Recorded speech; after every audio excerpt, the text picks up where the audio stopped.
Hey there, this is Kenan from Board of Innovation, and I'll be hosting another webinar on business model innovation. So if you haven't checked out the first one, make sure to do that. We got some really good feedback. In this webinar, we'll be covering how to position your business model and how to determine whether the problem you're building your business around is actually worth solving. So what will you be learning in today's webinar? Well, there'll be two main topics that we'll be covering. One is how to position your business model, and two, how to size the problem that you're tackling with your business. Now, we'll go into more detail about what this actually means throughout the webinar. So if you are on the last webinar, you will recognize this business model design process. And if this is the first time you see this framework, I highly recommend that you go back and see part one of this series. So as you see, we have these four key stages: discovery, problem fit, solution fit, market fit. And in today's webinar, when we're talking about how to position your business model and how to size the problem that you're tackling, we're really focusing on the first two stages in this design process: discovery and problem fit. So let's get right into it with discovery. Now, in the discovery phase, what we're really focusing on is market exploration. So what does that mean? Well, here are a few key questions that we'll cover throughout this process in the discovery phase. And as I said, it's really focusing on sizing the market and understanding whether this market is actually worth entering. So we'll be looking at things like how large is this market, how fast is it growing, or is it even declining, who are the key players in this market, and how is this market evolving overall? What are the future trends that will impact the evolution of this market? So again, the key question that we're covering in the discovery phase is, to what extent is this market even worth entering? Now, how far do you go with this research? Well, when you're doing, when you're in the discovery phase and you're doing all this research on the market size and competitors, you don't want to spend too much time, digging into all the details. You want to just have enough information to be able to determine whether this market meets your criteria. So, don't spend weeks and months doing desk research. It's really supposed to be a quick way to get an idea of whether you should even be exploring a business in this market. So what does market exploration actually entail? Well, there are two key components that we look at in market exploration, and that's the market, obviously, and the players or the competitors. When we're talking about the market, one key figure we have to address is the total addressable market, and that's TAM. Now, for those of you who aren't familiar with what that means, well, TAM basically represents the total revenue potential of the entire market. So for example, if you were looking at developing a business in the automobile market, your TAM would be the global car market. Assuming that you're looking at building a business that will tackle the car market globally, then obviously your TAM would be, owning 100% of the car market all over the world. Alternatively, if you already know that the business that you want to build is a bit more regional and might focus on a specific country or continent or certain region, then your TAM will obviously be the total revenue potential of that region. So for example, if you know that you want to get into the fast food market in North America and only really stick to North America, then your TAM is really the amount of revenue you could make if you owned the entire fast food market in North America. The TAM figure is usually a huge number, and it should be in the billions. Otherwise, if you're targeting a TAM that's only in the millions or even the hundreds of millions, it's usually not a big enough market. This depends on what your internal benchmarks are, but in general, the bigger the TAM, the bigger your ambition. It's really a reflection of how big you want to aim with your business. So understanding how much money is available in the market can give you an idea of how much potential revenue you can actually make in this market. Besides TAM, what we also take a look at is the competition. As I said, we have the market and the players. Now, one cool tool to visualize the competition is using a competitive landscape. Maybe you've already seen some of these because they're quite well known in the business world. Here we have an example of Airbnb's competitive landscape. As you can see in a competitive landscape, we have two axes, and we usually measure two characteristics and determine, or let's say group, competitors in the market that operate on these characteristics. So we can see here in Airbnb's case, this is actually a slide from their pitch deck. They looked at the competition based on price, so whether housing or let's say accommodation was affordable or expensive, and the other characteristic they looked at was the type of transaction, whether it was online or offline. So by grouping competitors along these two axes, you can see where the competition is really focusing on, where are their potential opportunities, and where there are actually empty spots. A lot of people will think that an empty spot in a competitive landscape is actually a really good thing. It can be a really good thing because that means, hey, maybe nobody has recognized this opportunity, but oftentimes it actually means that because it's empty, it's not a profitable area. So make sure to not confuse the two. As we like to say, if there is some sort of empty spot, either you figured out a genius opportunity or you figured out a really bad opportunity. So there's a fine line between the two. A tool that we like to use to really bring that all together, the market size and the competitive landscape, is the market scan tool. So again, we have these two axes where you can choose the characteristics that you'd like to map your competitors on, and in the middle, we have the TAM, or the market size, and the TAM, and also the CAGR, which stands for the compounded annual growth rate. Now, the compounded annual growth rate actually shows you how this market is projected to grow in the next few years.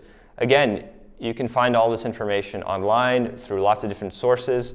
Don't spend days and weeks, figuring out what the TAM is.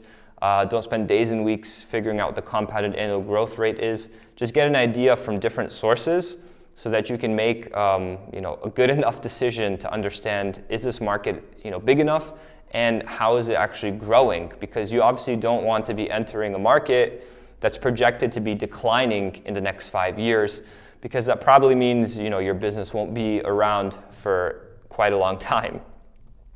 On top of that, after figuring out what the market size is and figuring out how the competition is laid out in the market, another thing that we like to do in the discovery phase is do a PESTLE analysis. Now, PESTLE is actually an acronym, and it stands for political, economic, sociological, technological, environmental, and legal. Now, what all these letters stand for are for trends. So you want to look at political trends, economic trends, technological trends. A lot of people maybe have heard of PESTLE analysis, or they've heard of trend analysis, but they actually don't spend the time doing it. And that's quite a big mistake, because again, just like looking at the compounded annual growth rate, you want to understand how this market will evolve in the future.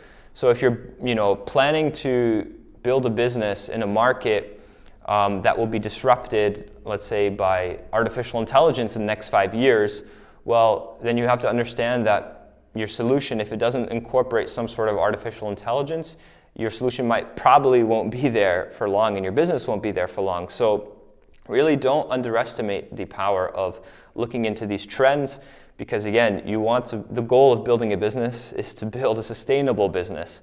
And so looking at how the market is growing and how the market is evolving based on these trends is extremely crucial.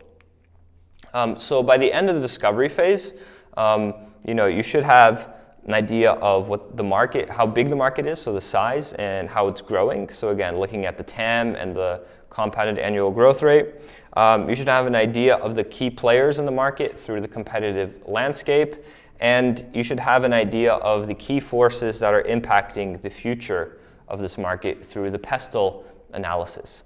Again, the discovery phase is not meant to be a very long phase in this whole business model design process.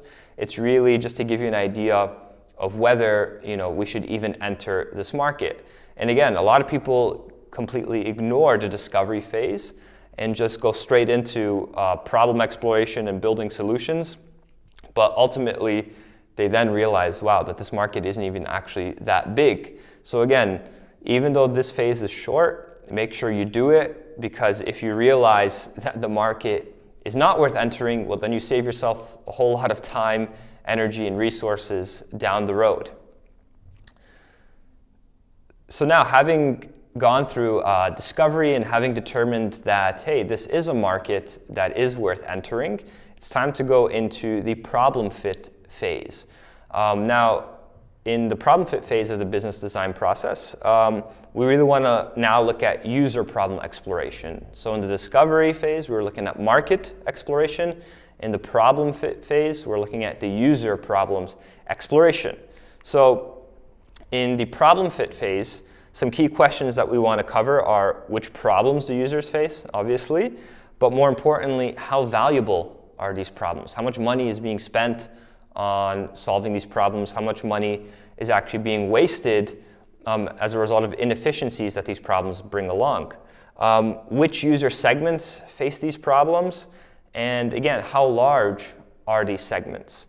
And also, similar to the discovery phase, we want to understand how this problem that the user faces will evolve in the future. Because again, you don't want to be building a business around a problem that won't exist in the next 5 years. So ultimately, the key question that we'd like to answer in the problem fit phase is, which problems and customer segments should we focus on? So with that being said, how do we analyze or identify user problems in the first place? Well, again, if you come back to the business model design process, we have 2 tracks going on at the same time, desirability and viability. So from the desirability perspective, you are identifying user problems through design thinking, doing customer interviews, observing customer behavior, and really finding out what their pains are from a qualitative perspective. So on the problem fit phase, from the desirability perspective, you're really digging into the problems that the customer is facing. But the question is, what about the business side behind this? We maybe have identified problems that customers face, but is there actually a business to be built around solving these problems? And this is where we come to problem sizing, which is a very valuable technique that can help you determine which problems to focus on, which segments to focus on, and to determine, again, whether this problem that customers complain about is actually worth solving from a business perspective. So the key question we want to answer with problem sizing: is there business potential in solving the problem? Because again, a lot of companies, organizations, startups, they really focus on identifying user problems. And once they've identified user problems, they go straight away to building solutions. But oftentimes they don't take that extra step to realize, okay, how much money is actually being spent on this problem? How much money could we make by solving this problem? Which segments actually face this problem, and which segments should we focus on? It's great to focus on the desirability aspect because you need to find a product market fit. But if you're ultimately tackling a problem that customers complain about, but they're not willing, to spend money on solving that problem, or there's just not enough people facing that problem, then it's going to be really hard to build a business. So not only do we want to identify, pains and problems that customers face, but we also want to identify valuable pains and valuable problems, and also valuable customer segments. So in this part, we're now going a step deeper into the market size and really focusing on the serviceable attainable market, the SAM. So as you can see in this graphic, it's one step deeper compared to TAM.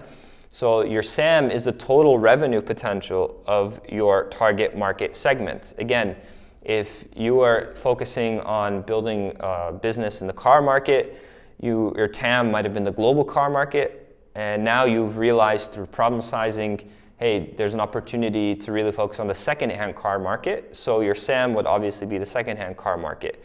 And again, similarly, if you are focusing on building a solution or building a business in the fast food market in the US, through customer segmentation and problem sizing, you may realize, oh, actually, we really want to focus on the West Coast in the US.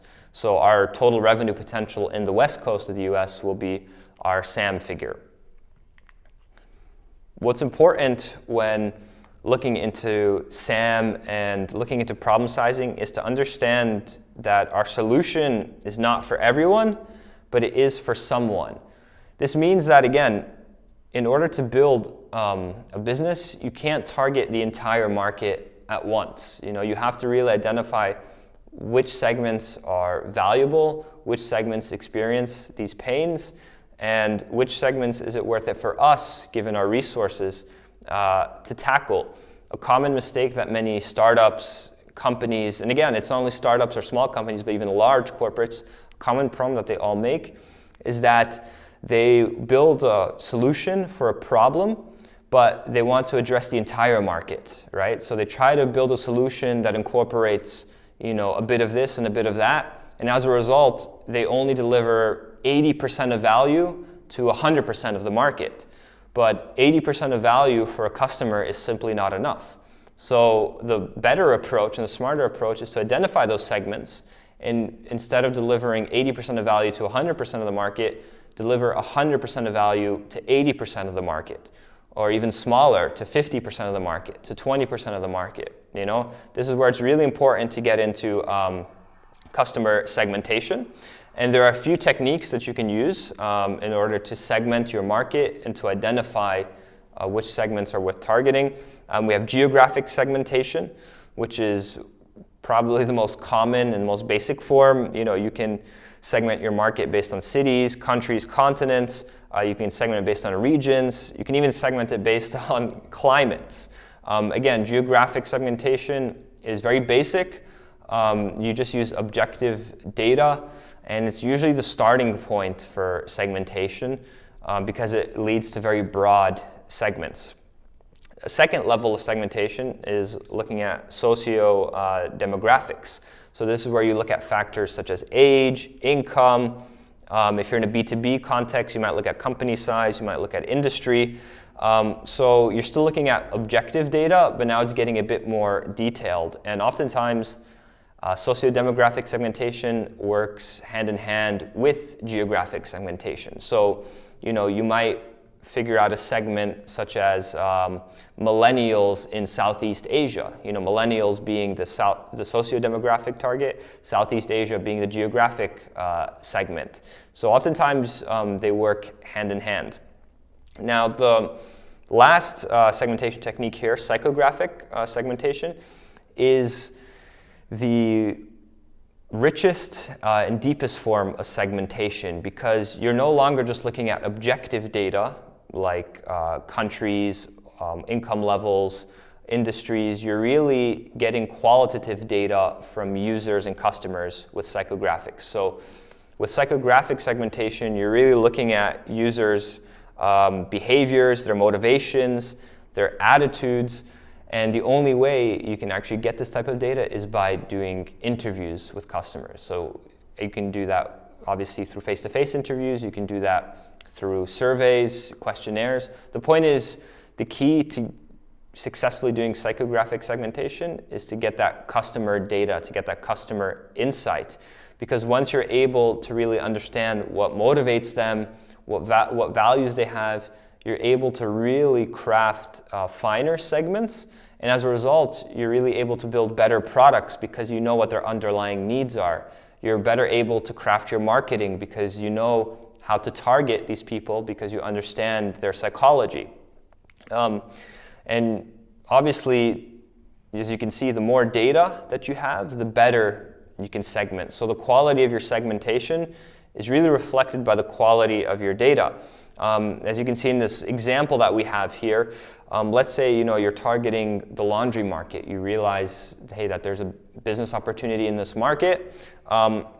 Which segment of this market should we target? So you might start off with some socio-demographic segmentation based on data that's easily available. So you might look at income classes and realize, okay, there's high income customers and low income customers. These are two segments of the market. And then within each, you have singles and families. Again, now we're segmenting a bit further, but still based on socio-demographic data.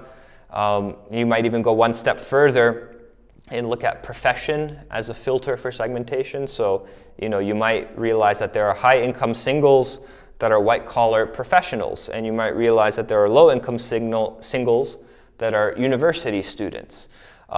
So this socio-demographic segmentation can only get you so far. You can only segment so far based on these different variables. So if you want to go a level deeper, that's where you start, you need to start getting that customer data. So after you identify, hey, high income single white collar professionals might be an interesting market to target, you realize that there are different personas within that market. So you might realize through your interviews and questionnaires that there are people that are really hyper productive, and for them, doing laundry is just another task that they need to do in order to maximize their time to focus on other high priority activities. So they just want to outsource their laundry. You might realize that there's another group of people in that market that are clean freaks who love to do their laundry because they love to keep their house super clean. Within the university student market, you might find a group of people or find a persona of, let's say, lazy couch potatoes. So these students who really hate doing their laundry, they can do it. They have maybe washing machines accessible to them, but they're just really lazy. So again, you can only get to this last form of segmentation once you figure out what motivates these users, what values they have, what behaviors they exhibit. So the more data you can collect, the more rich the data becomes, the more rich your segmentation also becomes. Now, a tool that we like to use to help us with segmenting the market and also quantifying the segments is our problem sizing tool.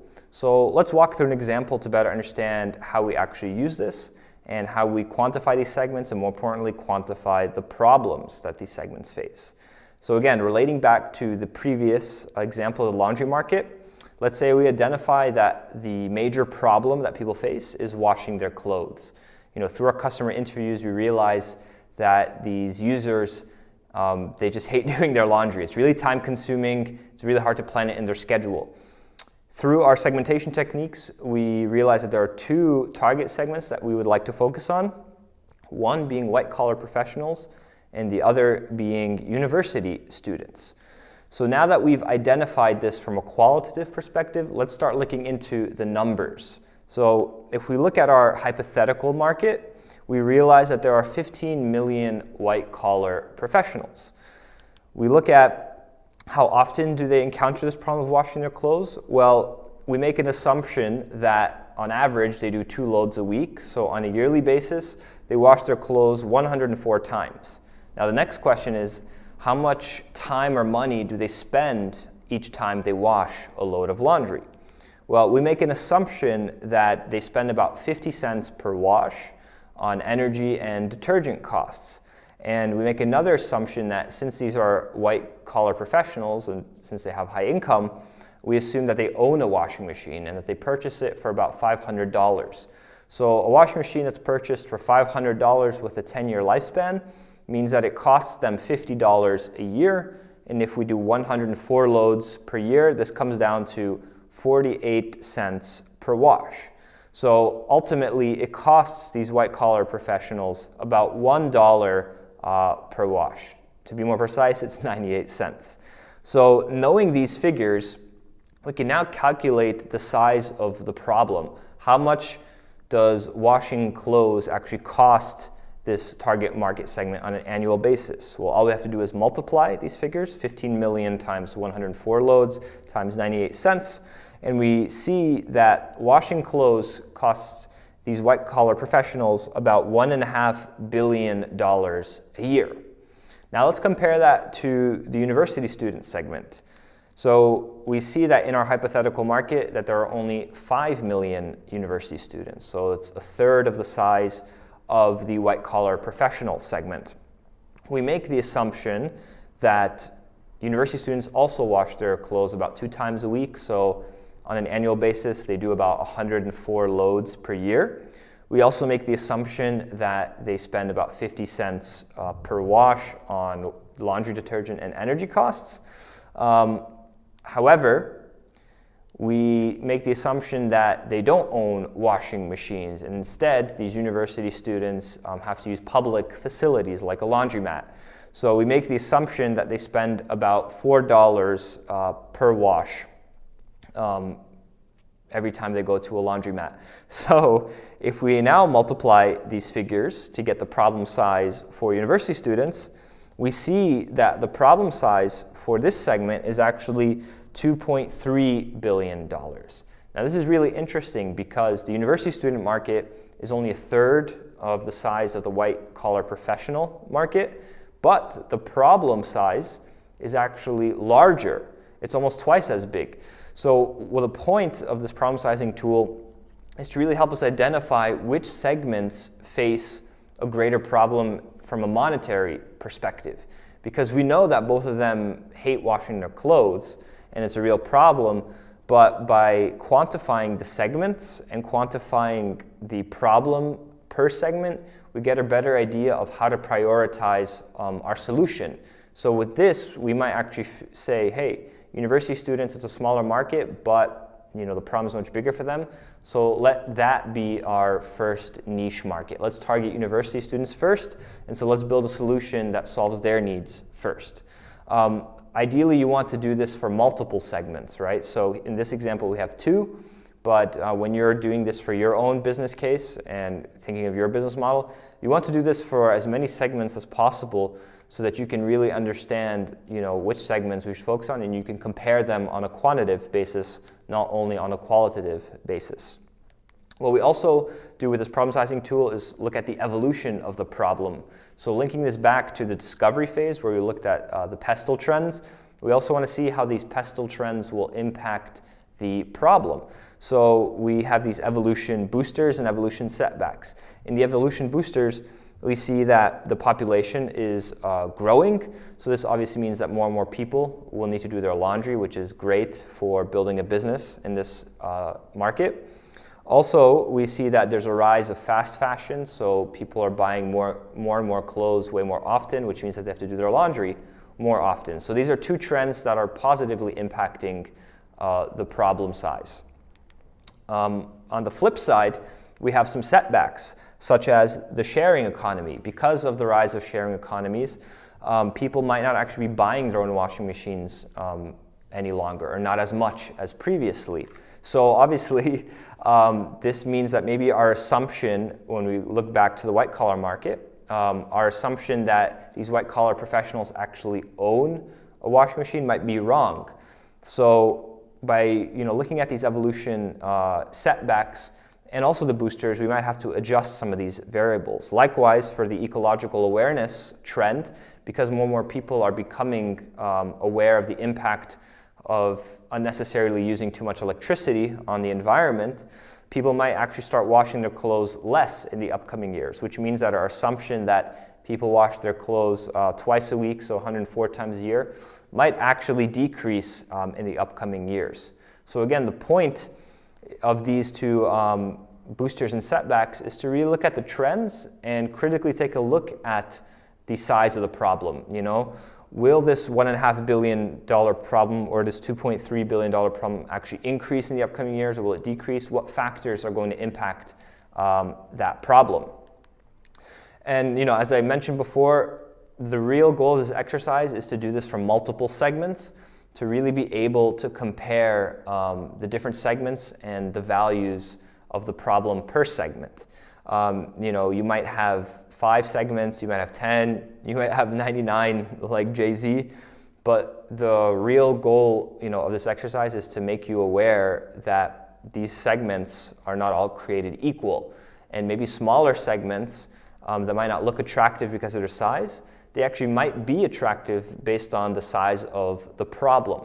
So it's really important that you do this for multiple segments and then compare them to understand which ones should we prioritize.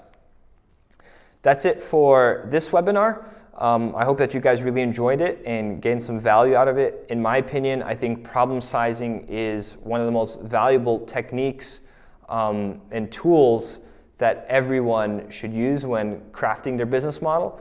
Unfortunately, most people ignore this element of business modeling because they just focus on the desirability aspect. They might identify a problem that a user or customer faces, but then they don't take that extra step to quantify the problem. So what ultimately ends up happening is they might build a great product that solves a really painful problem, but they don't build a great business because there's not enough value behind that problem. So again, when you are in the process of designing your business model or in the process of maybe innovating your business model by targeting new segments, make sure to really do that technique. If you have any questions, feel free to reach out to me. You can connect with me on LinkedIn. You can shoot me an email. I'd also love to hear your feedback on this webinar. In terms of Board of Innovation, you can also follow us on LinkedIn. You can check out our website where you can get some of these tools that we showed for free. You can check out some other webinars that we have, and more importantly, by staying connected, you can stay up to date for the future webinars that will be coming along in this series. So with that being said, thank you for your time and attention, and I look forward to seeing you on the next webinar.